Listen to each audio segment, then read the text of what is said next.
Very good morning to all. So நம்ம பார்த்தீங்கன்னா Madras high court recruitment. So Madras high court recruitment மாவட்ட நீதிமன்றங்களில் இந்த இறுதி பட்டியல் எப்போ வரும் அப்படின்னு சொல்லிட்டு ஸ்டூடெண்ட்ஸ் எல்லாருமே எதிர்பார்த்துட்ருக்கீங்க.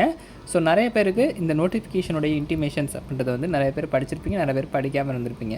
ஸோ அவங்களுக்கான ஒரு கிளியர் வியூ கொடுக்கலாம் அப்படின்னு தான் அந்த வீடியோ. ஸோ இதில் வந்து செலெக்ஷன் லிஸ்ட் பற்றியும் அந்த டிஸ்ட்ரிபியூஷன் ஆஃப் வேகன்சிஸ் கம்யூனல் வைஸாக கொடுத்துருக்காங்க, அதை பற்றியும் ஒரு ஷார்ட் டிஸ்கஷன் மட்டும் பண்ண போகிறோம். இவங்க கொடுத்துருக்கிற வேகன்சிஸில் வந்து கடைசி நேரத்தில் எப்படி வேணாலும் வேகன்சிஸ் சேஞ்சஸ் இருக்குன்றதையும் நோட்டிஃபிகேஷனில் தெளிவாக மென்ஷன் பண்ணியிருக்காங்க. ஸோ நம்மளோட எதிர்பார்ப்பு என்னென்னு பார்த்தீங்கன்னா காலிடங்கள் அதிகரிக்கணும் அப்படின்ற ஒரு கோரிக்கையை தொடர்ந்து வந்து ஒரு வீடியோவில் நம்ம சொல்லிகிட்டு இருக்கோம். ஏன்னா 2 வருடங்களுக்கு மேலே ஆயிடுச்சு. ஸோ 3 வருடங்கள் எக்ஸாக்டாக நடந்துகிட்ருக்கு. ஸோ அப்படி இந்த வேகன்சிஸ் வந்து அடெண்ட் பண்ணணுன்றதை நம்ம தெளிவுபடுத்திகிட்டே இருக்கோம். இந்த வீடியோவில் அதுதான் சொல்கிறேன். ஸோ இந்த ஃபைனல் செலெக்ஷன் லிஸ்ட் பொறுத்தளவுக்கு 3 விதமான தேர்வுகள் ஆட்சேர்ப்பு பிரிவு மூலியமாக நடத்தினாங்க. ரிட்டன் எக்ஸாமினேஷன், ப்ராக்டிக்கல் எக்ஸாமினேஷன், வைவா வைஸ் ப்ராசஸ். இந்த 3 ரவுண்டையும் கம்பேர் பண்ணி ஃபைனல் எவ்வளோ மதிப்பெண்கள் டோட்டல் மதிப்பெண்கள் வருதோ அதை வச்சு தான் இந்த ஃபைனல் செலெக்ஷன் லிஸ்ட் வந்து ப்ரிப்பேர் பண்ணுவோம் அப்படின்றத சொல்லியிருக்காங்க. ஸோ இதில் வந்து பார்த்திங்கன்னா நமக்கு ரிட்டன் எக்ஸாமினேஷன் பொறுத்தளவுக்கு வந்து பார்த்திங்கன்னா 100 மதிப்பெண்களுக்கு நடந்தது. ப்ராக்டிக்கல் எக்ஸாமினேஷன் 75 மதிப்பெண்களுக்கும், ஸோ ப்ராக்டிக்கல் எக்ஸாமினேஷன் பொறுத்தளவுக்கு 70 மதிப்பெண்களுக்கும், இன்டர்வியூ பொறுத்தளவுக்கு 30 மதிப்பெண்களுக்கும், டோட்டலாக 200 மதிப்பெண்களுக்கு இந்த ஓவரால் மதிப்பெண்கள் அப்படின்றது இருக்குது. இதில் வந்து அவங்க ஒரு கேட்டகரியிலையும் நாங்கள் இந்தந்த ஷார்ட் லிஸ்ட் பண்ணி இப்படி கேண்டிடேட்ஸ் வந்து கூப்பிடுவோம் அப்படின்றது சொல்லியிருந்தாங்க. ஆனால் வைவா வைஸ் ப்ராசஸ் மட்டும் தேர்ச்சி மதிப்பெண்கள் பெற்ற அத்தனை நபர்களையுமே இந்த ஃபைனல் இன்டர்வியூக்கு வந்து கூப்பிட்டுருந்தாங்க. ஸோ ப்ராக்டிக்கல் சேர்த்து வந்து ஃபைனல் ரவுண்டுக்கு வந்து அந்த மினிமம் எலிஜிபிள் மார்க்கான எல்லாருமே வந்து கூப்பிட்டுருந்தாங்க. ஸோ இந்த ஃபைனல் லிஸ்ட்டு எப்படி ப்ரிப்பேர் பண்ணுவாங்கன்னு பார்த்தீங்கன்னா அந்த 3 மதிப்பெண்களையும் டோட்டல் பண்ணி ஃபைனல் லிஸ்ட் அப்படின்றது வந்து ரெடி பண்ணுவோன்றதை இந்த நோட்டிஃபிகேஷனுடைய இன்டிமேஷன்லேயே கொடுத்துருக்காங்க. இறுதி தெரிவு பட்டியல் இடஒதுக்கீடு மற்றும் கல்வி தகுதி அடிப்படையில் சென்னை உயர்நீதிமன்றத்தின் ஆட்சேர்ப்பு இணைய முகப்பில் பதிவேற்றம் செய்யப்படும். ஸோ செலெக்ஷன் லிஸ்ட்டு வெப்சைட்டில் தான் அப்டேட் பண்ணுவோன்றதை தெளிவுபடுத்தியிருக்காங்க. நமக்கு ஆட்சேர்ப்பு பிரிவினுடைய வெப்சைட்டில் தான் இந்த ஃபைனல் செலெக்ஷன் லிஸ்ட் அப்படின்றது வெளியாகும். சான்றிதழ் சரிபார்ப்புக்கு அளிக்கப்பட்ட விண்ணப்பதாரரின் தகுதி, அசல் ஆவணங்கள், சான்றுகளை ஆய்வு செய்த பிறகு இறுதியான தகுதியான தேர்வுகள் குறித்து முடிவு செய்யப்படும்.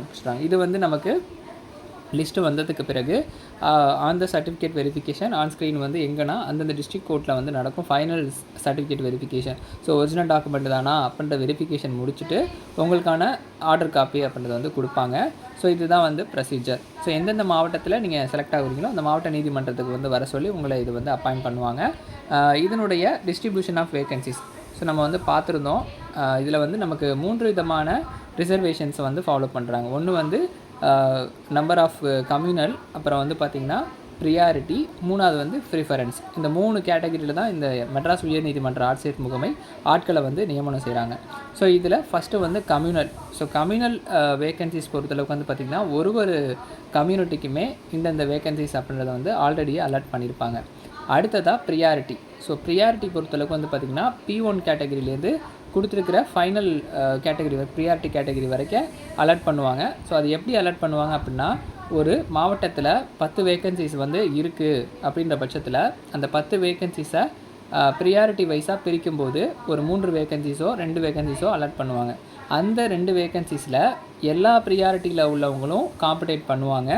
ஆனால் P1, P2, P3 இந்த மாதிரி ஆர்டர் படி யார்கிட்ட ப்ரியாரிட்டி கேட்டகரி முதல்ல இருக்கோ அவங்களும் அந்த கம்யூனலில் வராங்க அப்படின்ற பட்சத்தில் மதிப்பெண்கள் வச்சுருக்கிற பட்சத்தில் அவங்களுடைய நேம் வந்து ஃபஸ்ட்டில் இருக்கும்.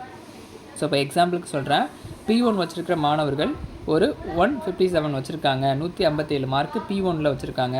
அதை ஃபஸ்ட்டு வந்து ப்ரியாரிட்டி 1 என்னென்னா இந்த கொரோனா தொற்றுனால தாய் தகப்பனை இழந்தவங்களுக்கான ரிசர்வேஷன் ப்ரியாரிட்டி.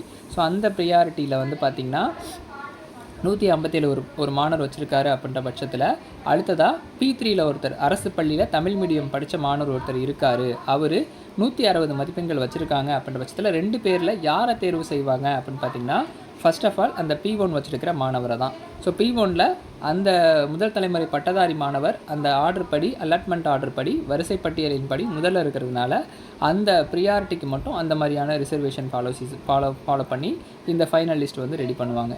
அதற்கு பிறகு வந்து பார்த்திங்கன்னா இந்த நார்மலாக உள்ள கேட்டகரி, ஸோ நம்ம இப்போ வந்து ஜென்ரலில் இருக்கோம், எந்த ப்ரியாரிட்டியுமே என்கிட்ட இல்லை அப்படின்ற பட்சத்தில் அவங்கள எப்படி சூஸ் பண்ணுவாங்கன்னா கம்யூனல் வைஸாக. ஸோ கம்யூனல் வைஸாக இப்போ பிசிக்கு 2 வேகன்சிஸ் இதில் நம்ம பார்க்குறோம் பாருங்கள். எக்ஸாம்பிளுக்கு இந்த distribution of vacancies clean liners worker இதில் வந்து பிசி கேட்டகரிக்கு ஒரு வேகன்சிஸ் அலாட் பண்ணியிருக்காங்க அப்படின்ற பட்சத்தில் இந்த பிசி வேகன்சிஸில் வந்து யார் டாப் மார்க் எடுத்திருக்காங்களோ அவங்களுக்கு தான் அந்த வேக்கண்ட் வந்து போகும். ஸோ இதில் வந்து 1:3 ரேஷியோ அப்படின்றது ஃபைனல் இதாக இருக்குது. ஸோ இப்போ வந்து நம்ம ஒரு சில மாவட்டத்தில் 1:3 இருக்குது, ஒரு சில மாவட்டத்தில் 1:2.5 இருக்குது, அதையும் வந்து 1:3 நம்ம எடுத்துக்கலாம். ஸோ அப்படி கம்யூனல் வைஸாக பார்க்கும்போது ஒருத்தரை வந்து செலக்ட் பண்ணுவாங்க, 3 பேரில் ஒருத்தரை செலக்ட் பண்ணுவாங்க, ஒருத்தரை வெயிட்டிங் லிஸ்ட்டில் வைப்பாங்க, ஒருத்தரை ரிஜெக்ட் பண்ணுவாங்க. ஸோ இந்த 3 பேரில் இப்படி வரும். இப்போ 5 பேர் இருக்காங்கன்ற பட்சத்தில் இதே ஃபார்முலா தான் ஃபாலோ பண்ணுவாங்க. ஒருத்தரை வந்து செலக்ட் பண்ணுவாங்க, 2 பேரை வெயிட்டிங் லிஸ்ட்டில் வைப்பாங்க, மீதமுள்ள 2 பேரை ரிஜெக்ட் பண்ணுவாங்க. ஸோ இதுதான் அந்த ரிசர்வேஷன் ப்ரியாரிட்டிஸ் அந்த டீட்டெயில்ஸ். ஸோ இதில் வந்து பார்த்திங்கன்னா நம்ம கம்யூனல் வைஸாக பார்த்தாச்சு, ப்ரியாரிட்டி வைஸாக பார்த்தாச்சு. ப்ரியாரிட்டி வைஸ் உங்களுக்கு புரிஞ்சிருக்கும்னு நினைக்கிறேன். அடுத்ததாக அந்த ரிசர்வேஷன்ஸ். ஸோ ரிசர்வேஷன் அப்படின்னு பார்க்கும்போது ப்ரிஃபரன்ஸ். ஸோ ப்ரிஃபரன்ஸ்னு பார்க்கும்போது இதில் ஒரு டீட்டெயில் இன்ஃபர்மேஷன்ஸ் வந்து கொடுத்துருக்காங்க. ஒரே மதிப்பெண்கள் பெற்ற தேர்வர்கள் வந்து இருக்காங்க அப்படின்ற பட்சத்தில், அதாவது அந்த எல்லாமே ஈக்குவலாக இருக்குது, ஸோ 2 பேரும் ஒரே மதிப்பெண்கள் எடுத்திருக்காங்க அப்படின்ற பட்சத்தில் அவங்களுக்கான ப்ரிஃபரன்ஸ் அப்படின்றத வந்து இதில் தெளிவாக கொடுத்துருக்காங்க. அதை பற்றி பார்க்கலாம். ஸோ நம்ம இன்னொரு டீட்டெயிலும் இதில் பார்க்கலாம். நோட்டிஃபிகேஷனில் ஒரு இன்ஃபர்மேஷன்ஸ் கொடுத்துருக்காங்க. தகுதி மற்றும் இனசுழற்சி முறையில் அறிவிக்கை செய்யப்பட்ட ஒவ்வொரு பதவிக்கும் தேர்வர்கள் இறுதியாக தேர்ந்தெடுக்கப்பட்ட பின்னர், ஸோ ஃபைனல் லிஸ்ட்டை ரெடி பண்ண பிறகு அவ்வாறு தேர்ந்தெடுக்கப்பட்ட அனைத்து தேர்வர்களின் பட்டியலினை மெட்ராஸ் உயர்நீதிமன்றத்தின் நீதித்துறை ஆட்சேர்ப்பு பிரிவு நியமனம் செய்யும் அதிகாரிகள் மூலமாக நியமன ஆணைகள் வழங்குவதற்காக தஞ்சாவூர், அதாவது எந்தெந்த மாவட்டமோ அந்த மாவட்ட நீதிபதிக்கு அனுப்பி வைக்கப்படும் அப்படின்னு சொல்லியிருக்காங்க.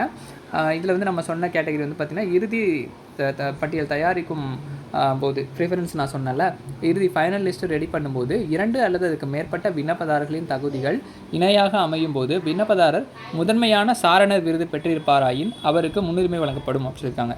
ஸோ ப்ரிஃபரன்ஷியல் பேசிஸில் இந்த சாரணர் விருது அவார்டு வச்சுருக்கவங்களுக்கு முன்னுரிமை வந்து கொடுப்போம். 2 பேரும் ஈக்குவலண்ட்டாக இருக்காங்க, equal age, equal qualification, equal mark அப்படின்ற பட்சத்தில் இந்த சாரணர் அவார்டு வச்சுருக்கவங்களுக்கு ஆர்டர் வந்து கொடுப்போம் அப்படின்றத இதில் வந்து தெளிவுபடுத்தியிருக்காங்க.